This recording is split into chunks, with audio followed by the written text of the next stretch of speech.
So you ain't with the AOC 70%, huh? Yo, let me tell you something. Let me break some math down for people, man. Like this why AOC pissed me See, off. Aunt smiling, he about to go in on you. No, this why AOC. He getting loose with it. This why AOC pissed me off, man. Like, I don't think most people realize what the top 1% even looks like economically in America. Most people at the state level, the top 1% are people that make between $250,000 and $270,000 a year. Because most people in every state ain't making millions and millions of dollars. Now we talking about salary and income, not estate, right? So, because estate tax is a separate tax, and most people don't realize that. Estate tax is a tax that gets levied against people that actually have estate. When I look at the top 1% saying 70%, like it's like, yo, 70% of 270K. All right, yeah, take that out. See how far you get. Like see how far you get before people start trying to holler and knock AOC off. Like, it ain't gonna take long until people realize those components of what taxation looks like. Now, for me, the issue with education, a lot of these, sub modules and stuff like that, the issue with education has always been the cost. We talk about student loans. Let's talk about being able to have, like, beyond student loans, because that's an option. But what happened to trying to do well in school? You know what I'm saying? Like, what happened to those kind of things? Like, and we get to the point where student loans, we say that's the only way possible. Got it. So if you sign up for that, there's a consequence for that. Right. You know what I'm saying? Like, and when you get to the point where it's like, let's pay for them by taxing the really, really rich people who don't even need to go to college, that money to get rid of student loan debt, I'm like, come on, bruh. Like, if I was one of the really, really rich people, I'm not saying I wouldn't want to give, but they give anyway. You know what I'm saying? Like, you go tax more of their income so that the problem that exists in the student loan crisis falls again on the citizenry. Nah, man, fix the cost of your schools, bro. Like, so that people don't got to sit up here and need to have ridiculously high interest rates to go to college in the first place. So then how are other countries doing it that got little to no tuition? Well, if you go to these other countries, if you go to these countries, you'll realize the taxes there are ridiculously high, and they're born into these tax codes and these tax rates. So the generations that are coming up, it's become normalcy for them. Like, you're talking about taking at any less quality though. I guess you would have to ask the people that live there. I live in America. You know what I'm saying? Like, I think the quality of my living is great. I can give you an example. Go ahead. My guy Andrew. Sometimes he come in the group every now and again. My man Andrew. I was best man at his wedding 2 years ago in Montreal, Quebec. Unfortunately. Yeah. Whatchamacallit's homie? Kodak White's homie. Kodak White. Oh no. Yeah, that's what he go by now. Kodak White. Pyrex. Being serious? Yeah, Pyrex. Yeah, Pyrex. Kodak go White. By Kodak White. Yeah. I know you. Yeah. Unfortunately, he was in a situation where his baby was born severely premature. Yeah, he told me. Third, and because of the province and the country they live in, a $40-something thousand situation under normal circumstances, because of their healthcare system, they didn't come out of pocket in that manner, but they come out of pocket yearly in a tax that is put on every citizen, like Jared said. So at the end of the day, it's all about the pros and cons of it and how much the people in society love each other to say, yo, yeah, this is a burden, and we might all pay, instead of paying like me, bro, I'm paying like $16,000 a year for family health insurance. That's what I pay. Right. So because of that, if I'm going to pay $16,000 this year in health insurance, I'd rather pay $6,000 in a yearly tax and hopefully not have to use health insurance. But if something catastrophic ever came up for me and my family, in the long run, I'll be covered in that manner. When the United Nations rate all nations in the happiest and one of the healthiest countries on the planet is Norway, and they in one of the coldest places that's dark most of the year, and they have a certain kind of system. Of course, there's cons to it, but most of the time when people point out a con, it's always about how much money I'm not gonna have in my pocket. You feel what I'm saying? Like most of the time when I hear people speak about the way other nations do things, the con to it is usually about personally what, how much you will or won't have. And I understand that because we live in a country that says, that we've been taught to think another way, right?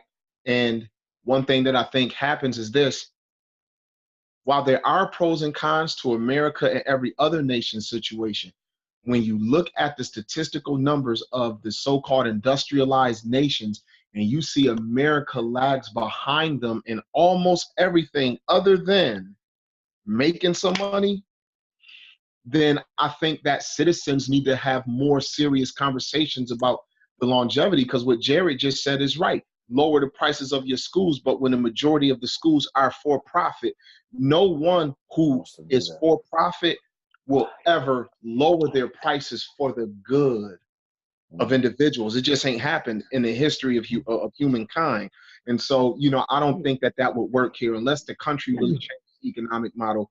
That's nothing that would really change here. I don't think so. And these so-called AOC, Bernie Sanders, what they talking about, man, America would totally have to change. That's why them people would never be the leaders. It wouldn't work, right? Right. And that's my thing. Like, and here's the thing, Zay, that I'm gonna say this, because a lot of people talk about it. But I think when I look at times like this, culturally, we're getting to a point in society where education used to be the preeminent factor in how you got jobs that pay well, right?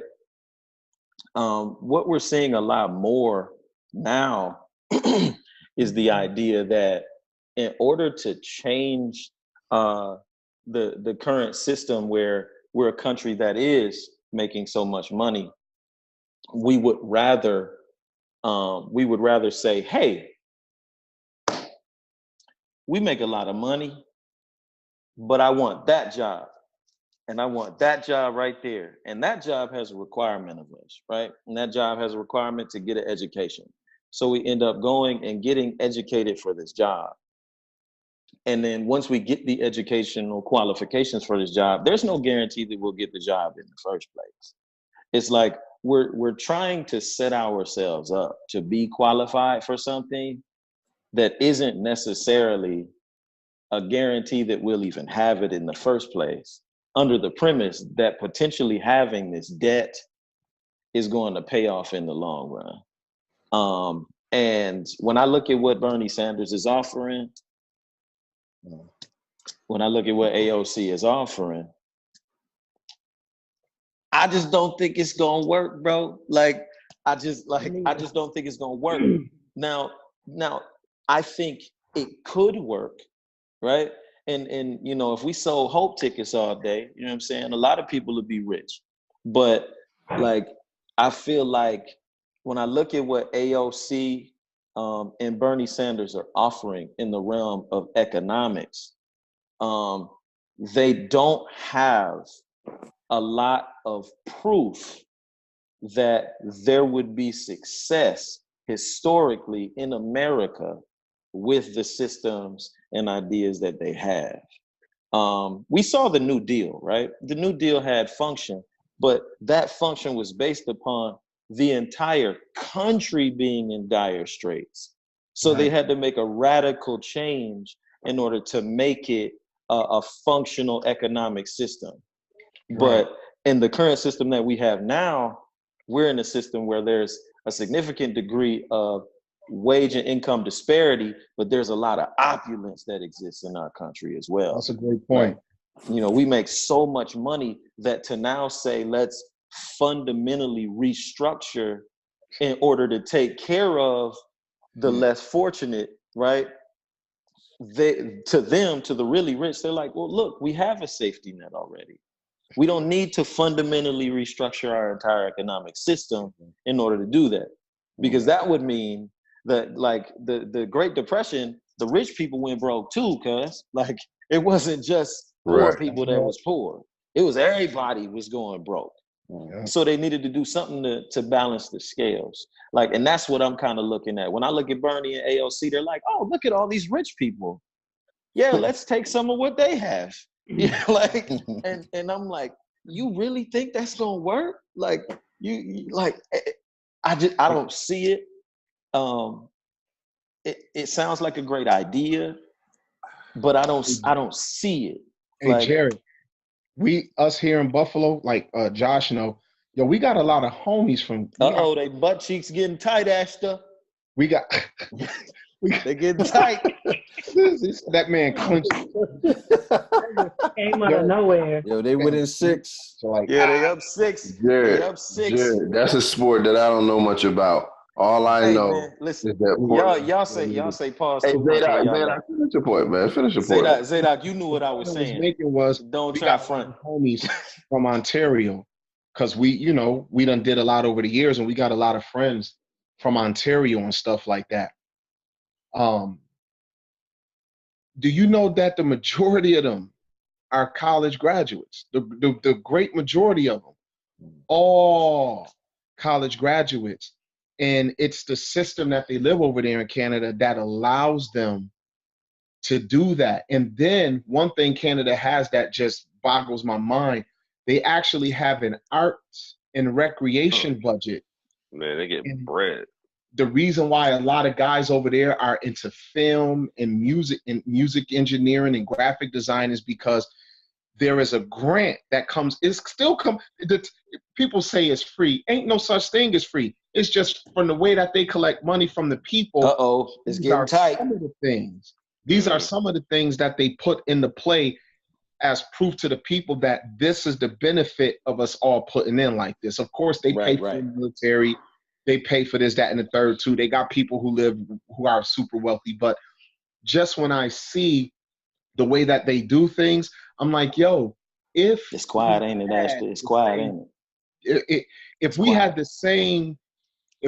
same context from the beginning, then it would have been different. But I think that's the difference between the French, between what the French did in that country once they ended slavery in France, the way that they turned things around. It's a reason why Negroes from the South wasn't just running up to the northern states. They didn't want to stay in the North because you could get arrested in the North, and they would allow the hunting parties to come up here and take you back down south. Cass was trying to get across the Niagara River, or they were trying to get across Lake Michigan or Lake Huron, because over in Canada, back in the 1800s, they started to really change the way that their system has. So like you said, unless there was something like a Great Depression, Jared, where there was this everybody suffering because of what just happened. It is going to take something like that to even possibly introduce another narrative. Other than that, man, just go ahead and dig in, man, and get your bread right and do what you can with your life, because this thing ain't going to change no time soon unless I feel like the educational system is bloated here. You know what I'm saying? And it's causing it to be more expensive for no reason. It's a bad investment. When you got all these electives and all these things that don't actually go towards your degree or go towards building any skills to be more prepared for the workforce. You know, when I went to England, a bachelor's is 3 years over there. And for the whole 3 years, you're doing your major. You know what I'm saying? They're not doing English and philosophy, you know, while they're studying to friggin' be a engineer or something, you know. So they come out more prepared for the workforce. You spend less time on your degree, and less money needs to be there for that education. And then now you could produce at a higher level because that's all you did for 3 years. straight out. Most people here, you graduate and you still got to go do an internship because you have no idea what to do. You just got to it's bad budgeting. I mean, here in Buffalo, and I can speak for here in Buffalo, we spend the second most money per student in a K-12 education in the country. Yeah, I saw that. We spend $29,000, almost to $30,000 per kid every year. On what? And good question. And it's actually hell here. Who's running the budget? And the only person that spends more money than us is some school district in New Jersey. So maybe you know about that one, Rigz. I don't know, but they spend like $30,000 and some change. But our scores are trash. Like, I mean, like, it's bad budgeting. It's a lot of nuance. Shout out to Jared Sanders in that situation. Hey, Cook. Huh? As you explain, there's no nuance. Somebody filling their pocket. As you hey Cook, as you explain that, could you tell us how you grew up in Germany and their school system? And absolutely. Between it, because I know Cook International, International Norse God. Norse. Odin son. Educated. He was educated in Germany. And when you hear the reality of how it is in another country and the way that they tier their system, maybe some aspects of it could work in a place like this. Probably not all of it, but I mean, we stole the Autobahn from the Germans and came back after World War II and built the highway system off of German blueprints. So why can't we take some other things? You feel me? But yeah, go ahead, bro. Yeah, so I'm definitely a fan of the German model system. So they have a 3-tiered system. So everybody goes to a K-4 school. At kindergarten, they're already learning a second language, which is pretty much English for the first 4 years. And at 4th grade, they take an assessment, and basically they move into either the Realschule, the Hauptschule, or the Gymnasium. And it's a 3-tier system. So Gymnasium is kind of like your higher academic. Your Hauptschule is kind of like in between, and your Realschule is maybe like your lower academic train, if you will. All of them get academics, but the end goal of every tiered system is to make you employable. So in say like the Realschule, you'll get academics, but as you're going through, you're getting brought up in certain trade specifics. In a Gymnasium, that may be more of a higher academic, realm.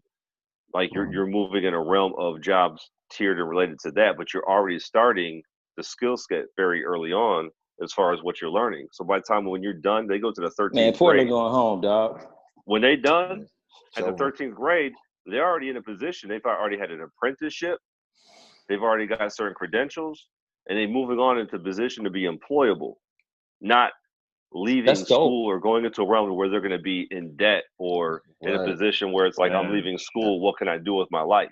That's why I think school's a hustle here. Because if you see it working in other places, why would you, when you sit on these campaign trails and these podiums and they say, we're trying to fix education, and you see models working elsewhere, I just think you're lying, because it's a hustle. You get people's hopes up, get their dreams up, and they come out of school with all this debt that they don't pay off ever, hoping to get into a career that can match to that level. It's a setup, you know what I'm saying? I think it's just a big setup, man. Like, I was having this argument about a friend of mine who's also in education. She has her PhD, and she argues for the system here. And she's like, it makes you more well-rounded and all these other things. I'm like, Listen, on, man. Our education system is set up for like the Industrial Revolution for the most part. Right. Our education system, to me, overall, in your general public school setup, is set up to be like, we're going to let you graduate out of here so you can be a good factory worker. Go ahead and work at Walmart. Go find some nice job in this realm. I don't think it makes you more well-rounded. And to be honest, you should see the transition, or even the high turnover of people that leave high school to try to go to college. They changing their majors every semester. They don't know what they want to do. Yeah. Like, one of the things that the one, I forget his name, he was running in New York State, maybe Zadok remember, but he was running under the Libertarian Party. But I mean, he had a decent model that he was on the Joe Rogan podcast. He had a decent model of how he wanted to reshape education in New York. And at like 10th grade, like start doing certain things and getting their mind shifted towards something a little bit more better or culpable to have a better Bro. living life. Hey, bro, we could learn from that. I mean, we could learn from a group like the Amish, man. When Yeah. once a young man and woman turns 13, instead of concentrating, because the Amish are a community, so they thinking about passing on all assets. In order for this thing to survive another generation, all assets will belong to those who we're raising. From the age of 13 to 21, you spend 8 years in mastering, in an apprenticeship mastering. So while you're going to school, you're also learning the trades that are important to the community. And every Amish male and female, when by the time they're 21, is a master in a cottage skill or a trade skill. So don't, we can do more, but it's just man, it's for profit, man. This school is, man, public school, man, it's big. It's billions of dollars in this stuff, and it's for profit. Yeah. It's like prison and other things in this country. America has turned into a country so in love with money that even the things that will ensure its future, if it treated it better, if it don't make someone profit, right, then it's not necessarily what no one is checking for. Yo, let me tell you my experience in college. So I have an associate degree, right? I got my degree early because kind of just the because you smart. No, not because I'm smart. Because I'm smart. And, no, but I graduated a semester early, and I went to a 2-year school. So, all right. So y'all upstate, y'all got SUNY, right? In the city, we got CUNY. So the CUNY is basically, for those who don't know, it's all technically one university, but it's individual schools all around New York City, right? So they're supposed to be under the same system. I went to 4 schools, and they were all CUNY, right? First was Staten Island College. I was academically discharged because my grades wasn't that good, mainly because of money. I couldn't afford to get to school.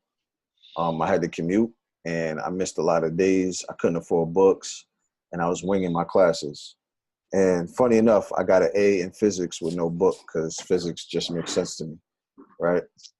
So, but that was the only class I did good in. And computer science, funny, right, Shannon? So those were the 2 classes I did good in with no book. But I was discharged academically. And then later, when I was able to get a job, when I got a little older, I went back to school. Then I went to Kingsborough College in Brooklyn. Is that CUNY as well? Yeah, all the schools I went to were CUNY. Okay. So the thing is, right, this is how you know it's such a hustle. They give you a hard time to transfer your credits from school to school, even though they're all within the same university. So I learned this going through the process. And this is why I think parenting is important, because had my parents educated me on this, I would have made different moves. I had to learn as I went, So, and this is time you don't get back. Right. So, story short, I'm in Kingsborough College. I got a 9 to 5. I'm in school from 6 to 10, 4 days a week. And I banged it out. I went to school through the summer, got out early, and I was going to school for business because the climate at the time was everything was business. Wall Street was popping, this, that, and the third. And so my school was a 2-year school. I would advise anybody, if you want a bachelor's, don't go to a 2-year school. So when I graduated, I applied for Baruch College, which is like the number 1 CUNY school for business. And because my GPA was so good, I had my overall was like a 3.7. I had a 4.0 for 2 semesters, and then I had like a couple 3.5s, right? And maybe a 3.2. So of course I got in, but what I did was I planned ahead of time. So the courses I took in my current school were specifically the ones that transferred to Baruch, because I already knew that's where I wanted to go. And I planned it so that I could get out of there early and leave with my bachelor's early. So what happened is I get accepted to Brew. They don't do your credit assessment till after your first semester. Oh So no. I did a semester. I'm sitting down with the guidance counselor, and she goes, you be coming in with too many credits. So I said, excuse me? She was like, yeah, you'll graduate too early. I said, well, I planned it that way because I hate school and I just want to move on with my life. Right. And she basically went like this to me. She said, you're not going to be giving us enough money for us to give you a degree with our name on it. I said, Rigz, you got all the situations. You've been through all Yo, the I can see why you hate education and cops. and the police. Yo, but it's like, come on, like I tried to plan ahead. Somebody in my church with the same situation. You know what I'm saying? Like I tried to plan ahead. I'm within the same university, and you basically won't take my credits because I graduate too soon. Because that he traveled. You won't get enough tuition money out of me. You travel. That's whack. So long story short, they wanted me to stay for an extra 2 years than I would have had to stay for a bachelor degree, you know, and that just took me. What do you do in that time? You don't even need the credit. So what are you supposed to do? They won't take them. I got to retake those classes at that school. Oh, no. Mm-mm. So I was just like, forget it. I was done with school at that point. And then, you know, dead-end jobs here and there. And then I went back to school, City College in Harlem, and to do the computer engineering course, because this is when I realized, I want to do computer engineering. So I said, you know what? I'm just going to put my head down. I'm just going to go forth. Whatever credits they take, I'm going to do it. And I went there. Same thing happened. They took even less credits. Now, mind you, I'm in the school system for like going on 6 years. I should have graduated 2.5 years ago. And they're like, oh, this semester we added more requirements for you to get your degree, to keep you there longer so you can pay more money. And I'm like, I can't be a part of this hustle no more. And mind you, I've been exposed to the school system in Trinidad. I've been exposed to the school system in England. I've been exposed to the school systems other places. So I can see the hustle right in my face, you know. So it's not about me getting my education. It's not about me contributing as a citizen and being productive in society. You're just trying to get that bread. That's really what it is. If I'd known better, like Zadok said some time ago, I would have just did a trade and been done with it. Have y'all ever noticed how easy it is to get a school loan compared to, let's say, you know, a business loan? You know, it's interesting how you can get a school. Yeah, you can get a school loan like it ain't nothing, and they'll put you in debt real quick over a school loan. But if you try to get that same amount of money to start a business, man, you gotta, man.